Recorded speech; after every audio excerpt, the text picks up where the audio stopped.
This data, received with suspense and astonishment by the assembly members, proved doubly exciting to Inspector Legrasse, and he began at once to ply his informant with questions. Having noted and copied an oral ritual among the swamp cult worshippers his men had arrested, he besought the professor to remember as best as he might the syllables taken down amongst the diabolist Esquimaux. There then followed an exhaustive comparison of details and a moment of really awed silence when both the detective and scientist agreed on the virtual identity of the phrase common to two hellish rituals, so many worlds of distance apart, what, in substance, both the Esquimaux wizards and the Louisiana swamp priest had chanted to their kindred idols was something very like this, the word divisions being guessed at from traditional breaks in the phrase as chanted aloud. Pananglu emanglu na Cthulhu Yawanga Nangal Fatagan. Legrasse had 1 point in advance of Professor Webb, for several among his mongrel prisoners had repeated to him what older celebrants had told them the words meant. This text, as given, ran something like this. In his house at Relia, dead Cthulhu waits dreaming. Pa naglue maglu nafah Cthulhu Relia waga nagl fatagan. A noun response to a general and urgent demand. Inspector Legrasse related as fully as possible his experience with the swamp worshippers, telling a story to which I could see my uncle attached profound significance. It savored of the wildest dreams of mythmaker and theosophist, and disclosed an astonishing degree of cosmic imagination, such as half-castes and pariahs, as might be least expected to possess it. On November 1st, 1907, there came to the New Orleans police a frantic summons from the swamp and lagoon country to the south. The squatters there, mostly primitive but good-looking descendants of Lafayette's men, were in the grip of stark terror from an unknown thing which had stolen upon them in the night. It was voodoo, apparently, but voodoo of a more terrible sort than they had ever known, and some of their women and children had disappeared since the malevolent tom-tom had begun its incessant beating far within the black, haunted woods where no dweller ventured. There were insane shouts and harrowing screams, soul-chilling chants, and dancing devil flames. And the frightened messenger added, the people could stand it no more, so a body of 20 police, filling 2 carriages and an automobile, had set out in the late afternoon with the shivering squatter as a guide. At the end of the passable road they alighted, and for miles splashed on in silence through the terrible cypress woods, where day never came. Ugly roots and malignant hanging nooses of Spanish moss beset them, and now and then a pile of dank stones or fragments of a rotting wall intensified by its hint of morbid habitation of a depression which every malformed tree and fungus islet combined to create. At length, the squatter settlement, a miserable huddle of huts, hove in sight, and hysterical dwellers out to a cluster around the group of bobbing lanterns. The muffled beat of tom-toms was now faintly audible, far, far ahead, and a curdling shriek came at infrequent intervals when the wind shifted. A reddish glare, too, seemed to filter through the pale undergrowth beyond endless avenues of forest night. Reluctant even to be left alone again, each one of the cowed squatters refused point-blank to advance another inch toward the scene of unholy worship. So Inspector Legrasse and his 19 colleagues plunged on, unguided, into the black arcades of horror that none of them had ever trod before. The region now entered by the police was one of traditionally evil repute, substantially unknown and untraversed by white men. There were legends of a hidden lake, unglimpsed by mortal sight, in which dwelt a huge, formless, white polypus thing with luminous eyes, and squatters whispered that the bat-winged devils flew up out of caverns in inner earth to worship at midnight. They said it had been there before D'Iberville, before La Salle, before the Indians, and before even the wholesome beasts and birds of the woods. It was nightmare itself, and to see it was to die, but it made men dream, and so they knew enough to keep away.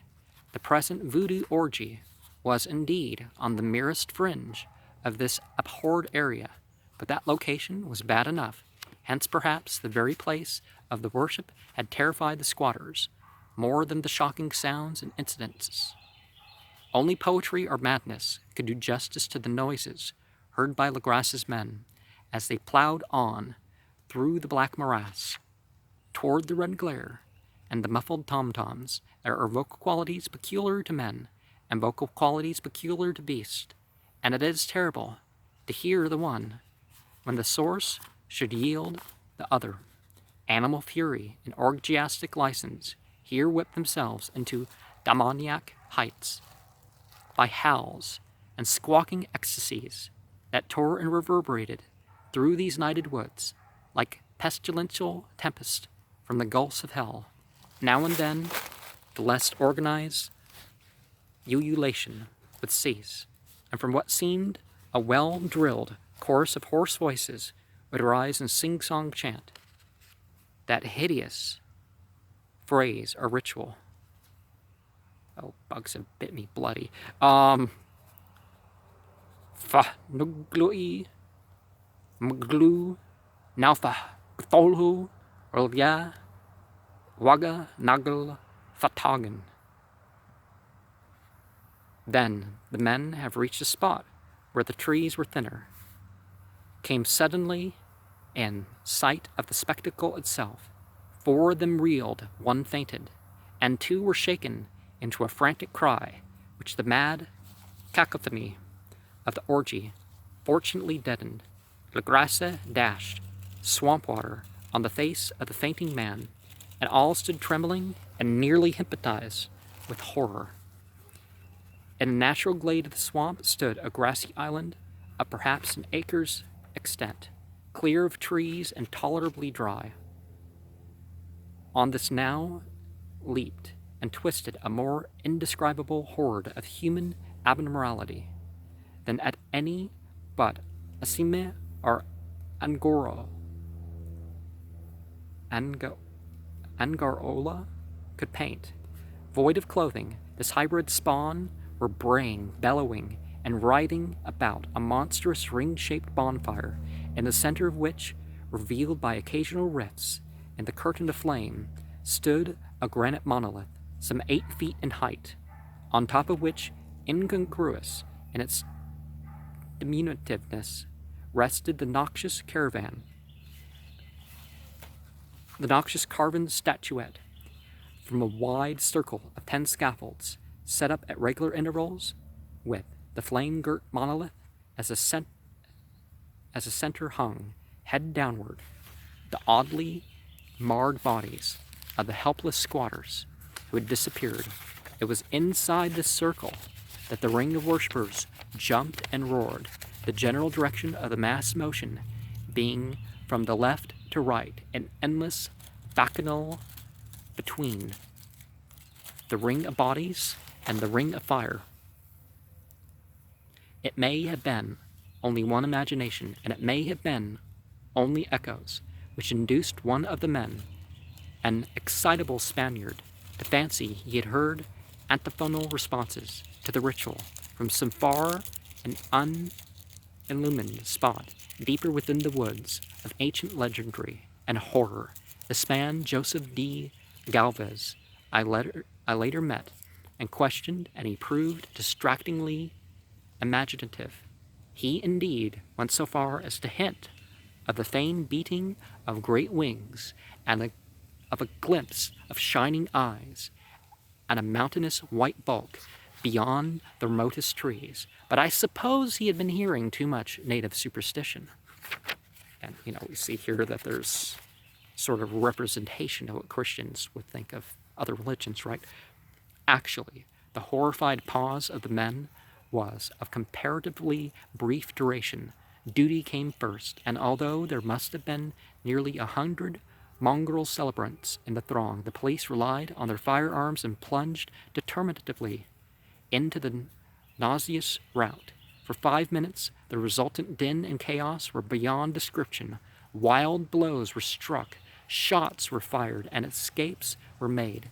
But in the end, Legrasse was able to count some 47 sullen prisoners, whom he forced to dress in haste and fall into line between 2 rows of policemen. 5 of the worshippers lay dead, and 2 severely wounded ones were carried away on improvised stretchers by their fellow prisoners. The image on the monolith, of course, was carefully removed and carried back by Legrasse.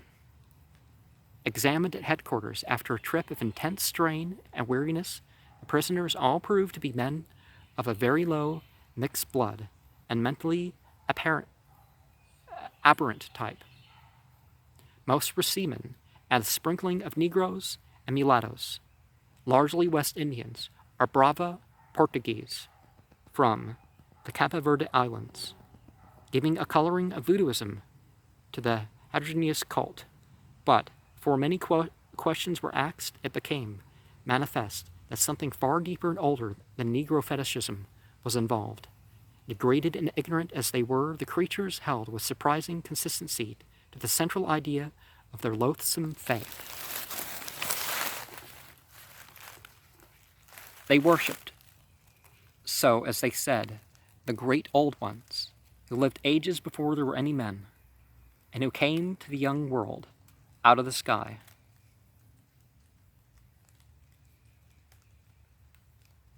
Those old ones were gone now, inside the earth and under the sea, but their dead bodies had told their secrets in dreams to the first men, who formed a cult which had never died.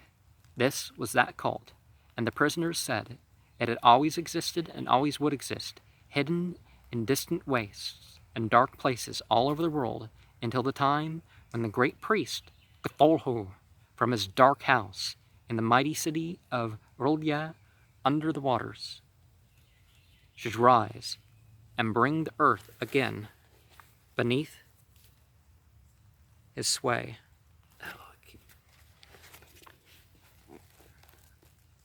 Someday he would call, when the stars were ready and the secret cult would always be waiting to liberate him. Doesn't this just make you think of what Zecharia Sitchin had to say too? Meanwhile, no more must be told. There was a secret which even torture could not extract.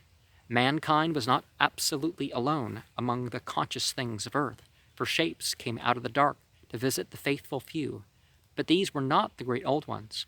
No man had ever seen the great old ones. The cavern idol was great Cthulhu, but none might say whether or not the others were precisely like him. No one could read the old writing now, but things were told by word of mouth. The chanted ritual was not secret. That was never spoken aloud, only whispered. The chant meant only this: At his house at Legrasse, dead Cthulhu waits dreaming. Only 2 of the prisoners were found sane enough to be hanged, and the rest were committed to various institutions. Well, just because they have a different religion. Well, there were human sacrifices, it's different. All denied a part in the ritual murders, and averred that the killing had been done only by the black-winged ones, which had come to them from their immemorial meeting place in the haunted wood. But of those mysterious allies, no coherent account could ever be gained. Well, in real life, that would be like accomplice to murders. If you hand somebody ever to be killed, we kidnapped these people for you. Well, we didn't kill them, meeting place. They'd come to them from the immemorial meeting place in the haunted wood. But of those mysterious allies, no coherent account could ever be gained. What the police did extract came mainly from an immense, aged mestizo named Castro, who claimed to have sailed to strange ports and talked with undying leaders of the cult in the mountains of China. Old Castro remembered bits of hideous legend that paled the speculations of theosophists and made men and the world seem recent and transient indeed. There had been aeons of which other things ruled on the earth. They had great cities. Remains of them, he said, the deathless Chinaman had told him, were still to be found as Cyclopean stones on islands in the Pacific. They all died vast epochs of time before men came. But there were arts which could revive them when the stars had come round again to the right positions in the cycle of eternity. They had indeed come themselves from the stars and brought their images with them. Remember the whole connexion thing? These great old ones, Castro continued, were not composed altogether of flesh and blood. They had shape, for did not the star-fashioned image prove it? But that shape was not made of matter.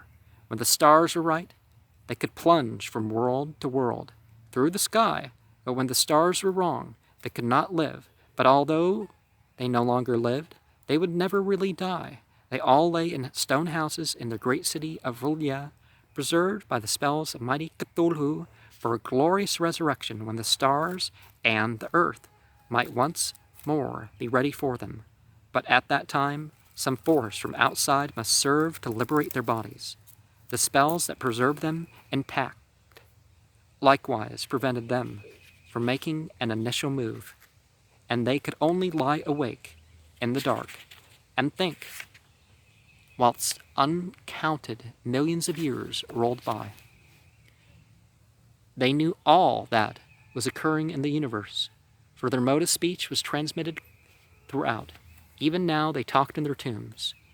When after infinities of chaos, the first men came, the great old ones spoke to the sensitive among them by molding their dreams, for only thus could their language reach the fleshy minds of mammals. And remember, there's 3 types of dreams, and one of the types of dreams is from the Shayateen, Min al Jinn. Then, whispered Castro, those first men formed the cult around small idols. When the great ones showed them idols brought in dim auras from dark stars, that cult would never die till the stars came right again, and the secret priests would take great Cthulhu from his tomb to revive his subjects and resume his rule of earth. The time would be easy to know, for then mankind would have become as the great old ones, free and wild, beyond good and evil, with laws and morals thrown aside, and all men shouting and killing and reveling in joy. Then the liberated old ones would teach them new ways to shout and kill and revel and enjoy themselves. And all the earth would flame with a holocaust of ecstasy and freedom. Meanwhile, the cult, by appropriate rites, must be kept alive, the memory of those ancient ways, and shadow forth the prophecy of their return. And doesn't this remind you of some sort of perverted version of Christianity / Nietzschean philosophy? In the elder time, chosen men had talked with the entombed old ones in dreams, but then something had happened. The great stone city, Relief, with its monoliths and sepulchres, had sunk beneath the waves and the deep waters, full of the one primal mystery through which not even thought can pass. See Hanuman.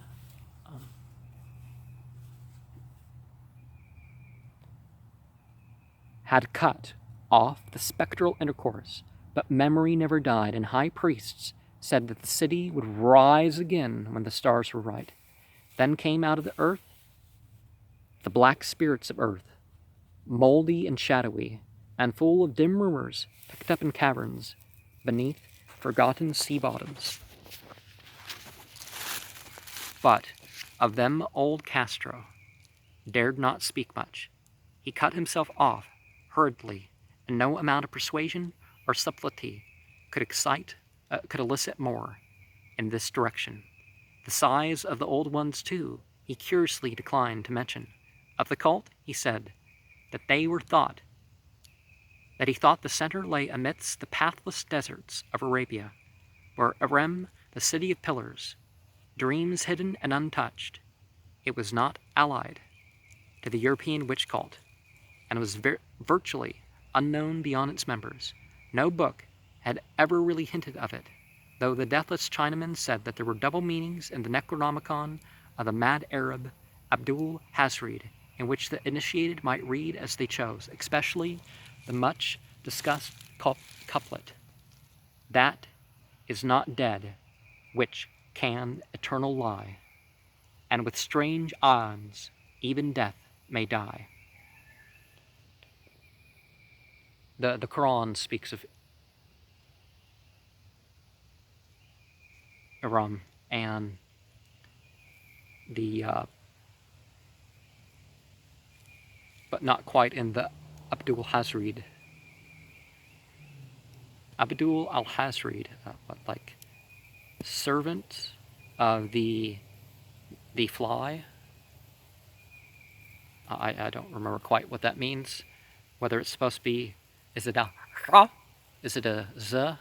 Is it a the for the z? Is it a h or ha for the h?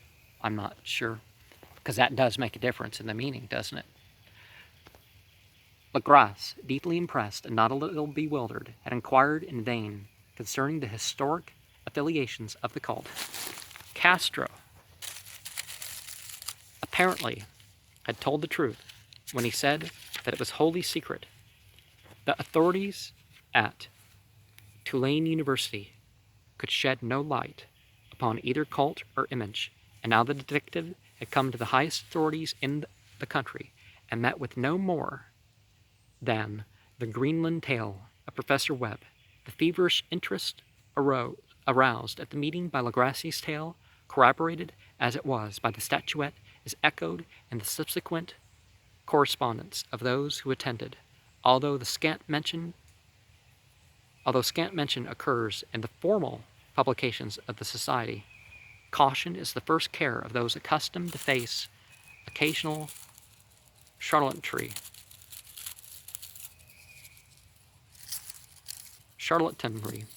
and exposure. Legrasse, for some time, lent the image to Professor Webb, but at the latter's death it was returned to him and remains in his possession, where I viewed it not too long ago. It is truly a terrible thing, and unmistakably akin to the dream sculpture of young Wilcox. And we look at this also, the graven images. Pretty much monotheism the world over has condemned graven images. Judeo-Christianity really condemned it. And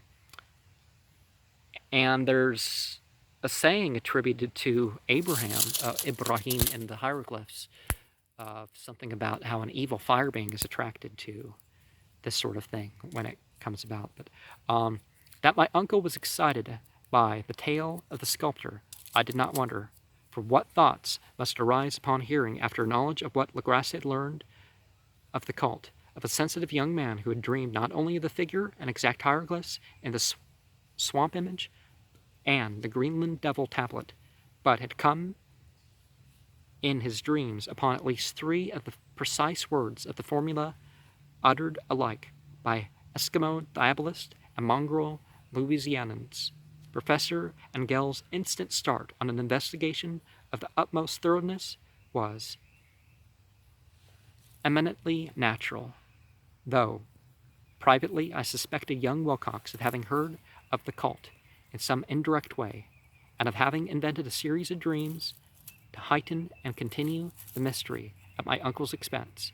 The dream narratives and cuttings collected by the professor were, of course, strong corroboration with the rationalism of my mind, and the extravagance of the whole subject led me to adopt what I thought the most sensible conclusions. So after thoroughly studying the manuscript again and correlating the theosophical and anthropological notes with the cult narratives of Legrasse, I made a trip to Provence to see the sculptor and give him the rebuke I thought proper for so boldly imposing upon a learned and aged man.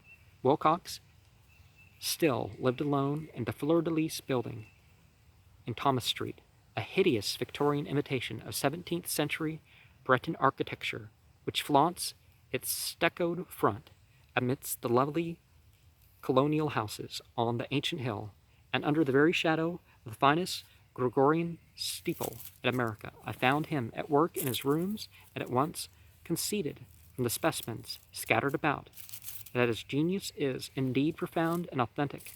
He will, I believe, sometime be heard from as one of the great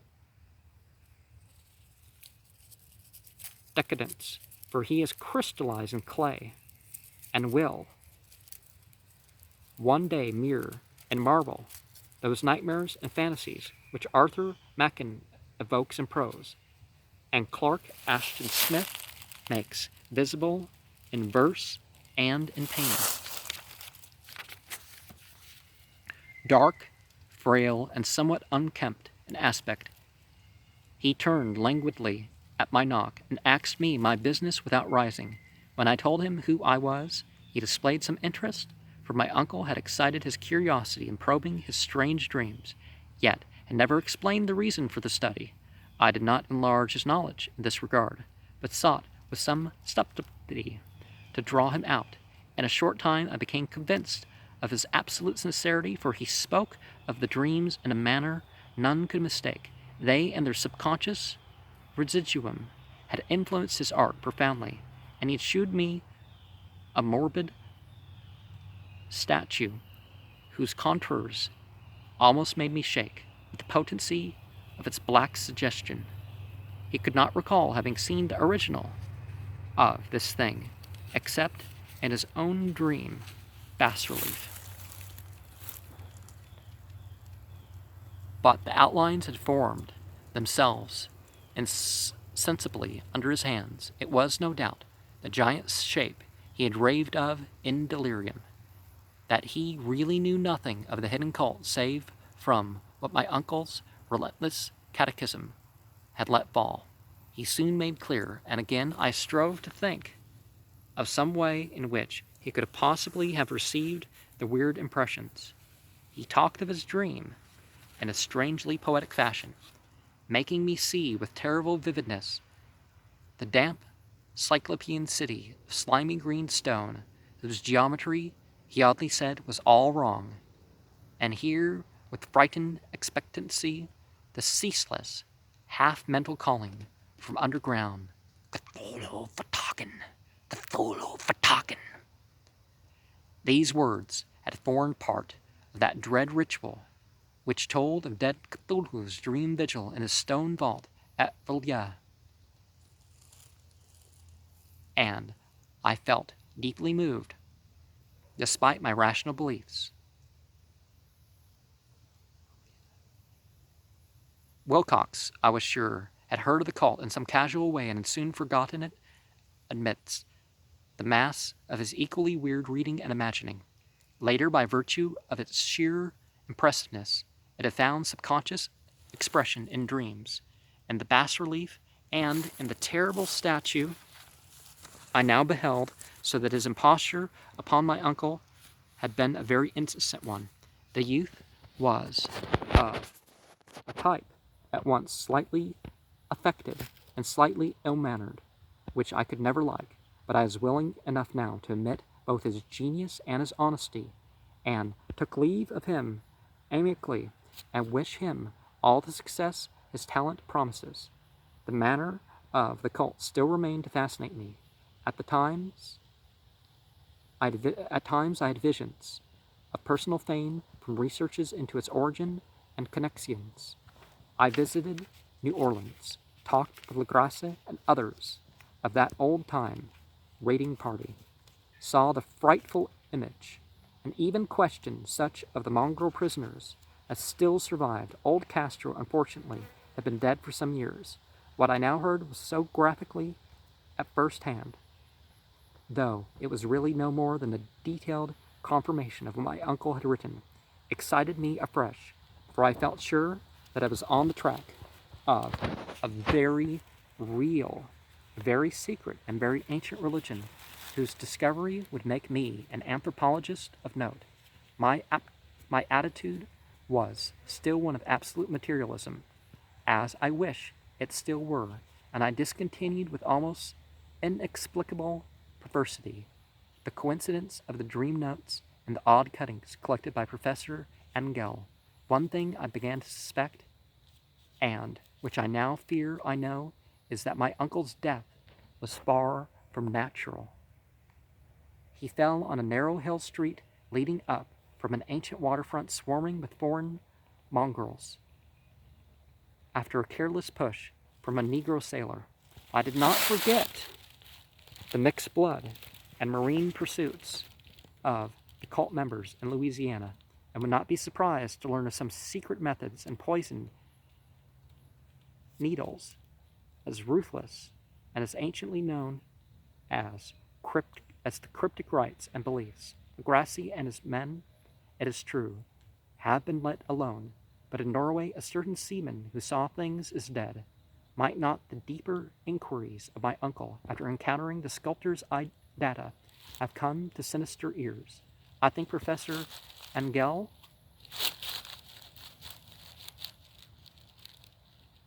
died because he knew too much, or because he was likely to learn too much. Whether I shall go as he did remains to be seen, for I have learned much now.